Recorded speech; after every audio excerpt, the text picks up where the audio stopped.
Quando eu entrei em contato com um grande meme no qual transformaram essa obra, eu tenho que ser sincero, não lembrava tanta coisa assim. O que eu mais lembrava era da abertura da primeira temporada. Eu achava muito interessante que vinham essas citações de grandes mentes da filosofia, da política, da literatura, e eu que estava tentando aprender francês na época, porque essas citações vinham nas suas línguas originais, ficava tentando decifrar para ver se meu nível de conhecimento já era o suficiente para entender as frases que passavam tão rápido na tela. Então foi um grande choque para mim descobrir que essa obra é largamente a origem, ou pelo menos uma das obras mais famosas a popularizar o termo frio e calculista.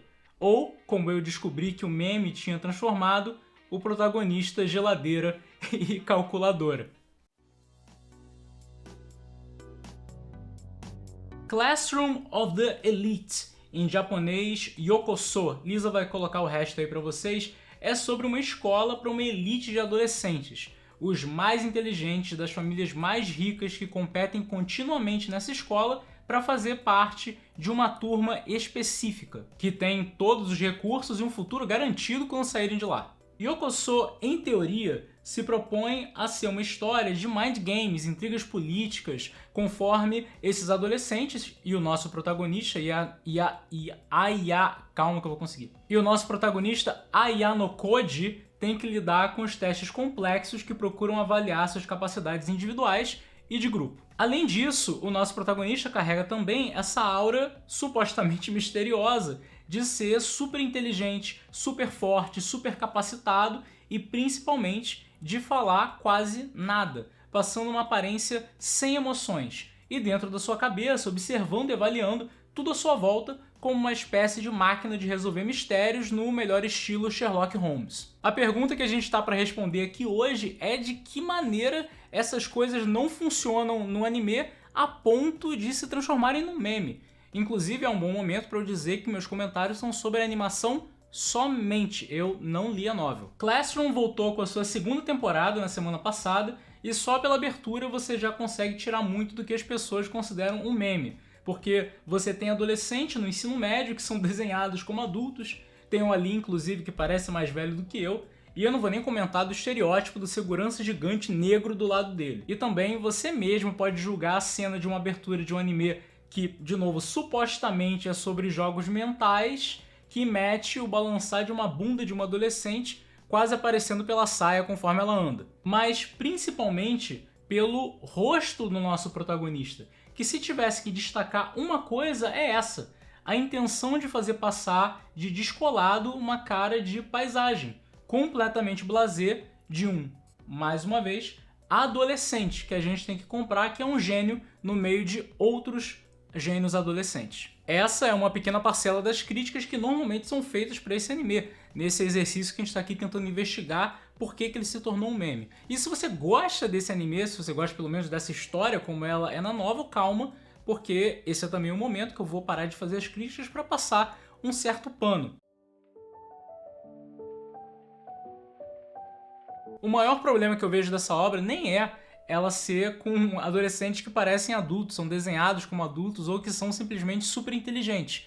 Porque não tem nada mais natural numa obra que é para o público adolescente você ter protagonistas que são também adolescentes. Se você pegar toda a literatura infanto-juvenil, são os adolescentes que resolvem os problemas do mundo. Se você pega filme e série com adolescente, direto são adultos que fazem os papéis. E o problema também não é que alguns dos testes dessa escola para você se manter naquela turma escolhida parecem coisas tiradas da última edição do Big Brother Brasil, com a galera competindo por estaleca e o primeiro lugar ganhando um Ford Ka, ou para ver quem vai ser demitido do aprendiz. Porque um teste não precisa ser complexo em termos de roteiro para que você cumpra a história, ele simplesmente tem que estar de acordo com o tom do que está sendo apresentado. Tem várias críticas, inclusive, aos mistérios do próprio Sherlock Holmes, escritos pelo Conan Doyle, que ele chega na conclusão sozinho e boa sorte você, leitor, se você estava tentando descobrir aquilo antes dele. E por fim, o problema também não é no protagonista ser fechadão na dele, só com as vozes da sua cabeça,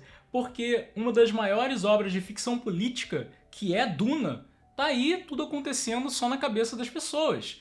E é assim mesmo o que você espera de uma ficção política. O problema de verdade dessa obra, e eu acho que o motivo dela ter se tornado meme são dois. O primeiro é que ela me parece ser uma adaptação ruim. E Luke, você não leu a novel, como é que você sabe que isso é uma adaptação ruim? Bom, eu não li essa novel, mas eu li muitas novels e vi como é que elas são adaptadas porcamente para anime. Depois de um certo tempo, você começa a perceber certos traços que você critica e já percebe, eu acho que isso aí é culpa de uma adaptação ruim. Mas é lógico que eu perguntei também para as pessoas que de fato leram a novel. Afinal, essas coisas estão sendo simplificadas a ponto de ficarem ralas e por isso ridículas? E elas me confirmaram que sim. Isso se tornando um problema muito maior nesse caso, que é uma trama que se propõe a ser complexa. E aí acaba simplificado, o oposto de complexo, acabando ficando ridícula. Se você concorda com isso, se você tem exemplos de coisas que aconteceram no anime que na novel estavam muito melhor colocadas, deixa aí nos comentários. Agora, o problema de verdade, o problemão, aquele que você vai ouvir aqui em primeiro lugar, que é uma análise minha, é que eu acho que esse anime é vendido da maneira errada. Porque esse anime, em sua essência, e mais uma vez eu tô falando da animação, não da novel, no que foi apresentado e não no que era originalmente.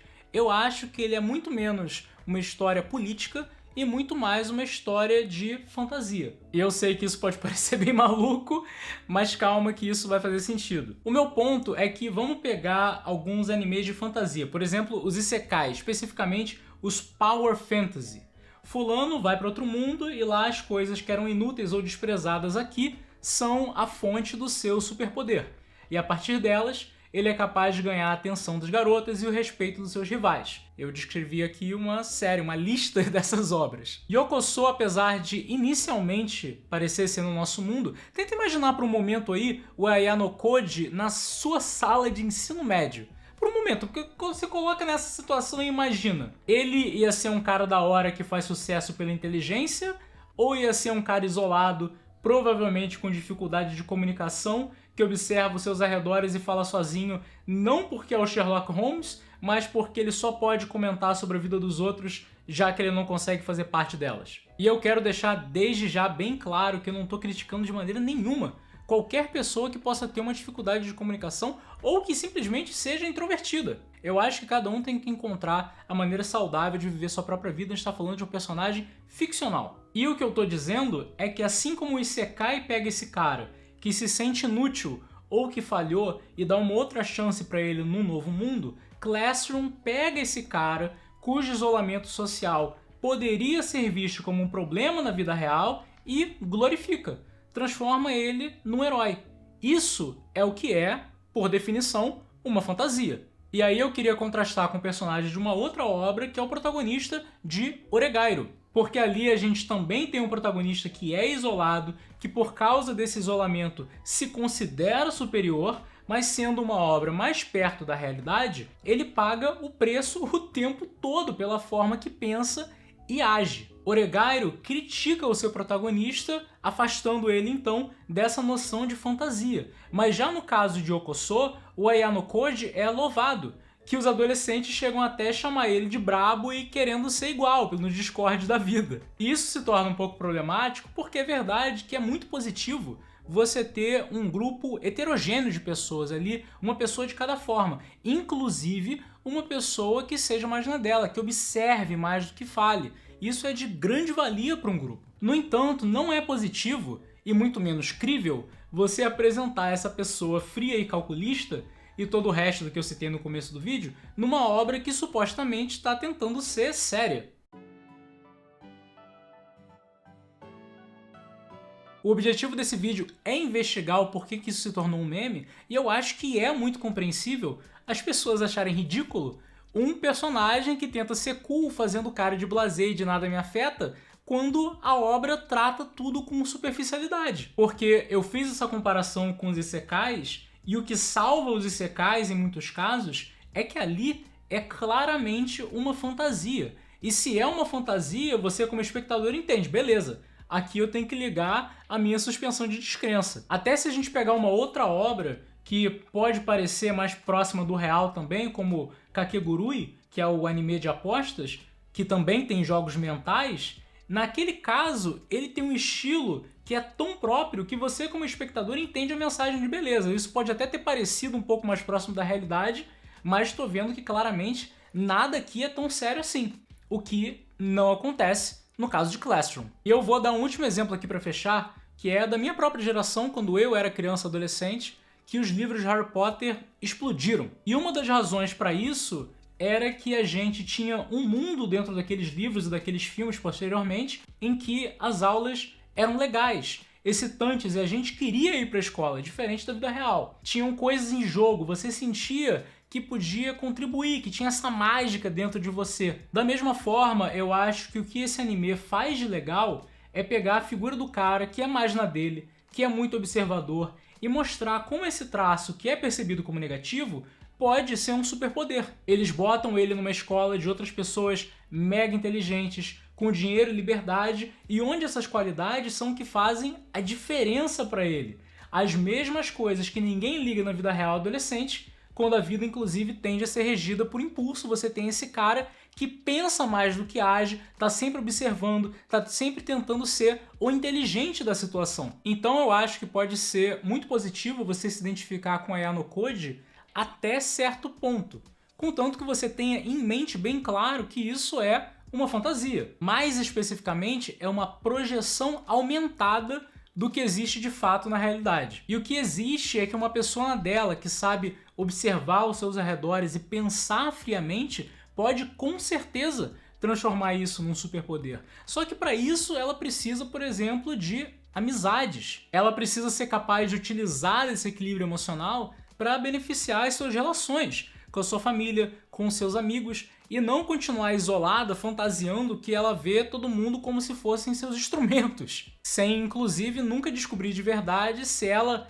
realmente não se importa ou se na verdade ela só tem medo de se machucar. Inclusive, uma das coisas que me veio muito rápido quando eu comecei a assistir a segunda temporada é que eu refleti que, caramba, na verdade uma pessoa que tivesse inteligência social ia muito provavelmente fazer o oposto do que o protagonista faz. Não ia tentar ser cara de blasé, sem amigos, solitária, não me importa com ninguém. Muito pelo contrário, ela por ser inteligente, ela poderia até pensar isso dentro dela, mas por fora ela provavelmente ia querer simular essas emoções. Ao que me parece, a habilidade de trocar de máscaras faz muito mais sentido do que de você ser claramente alguém que não se importa.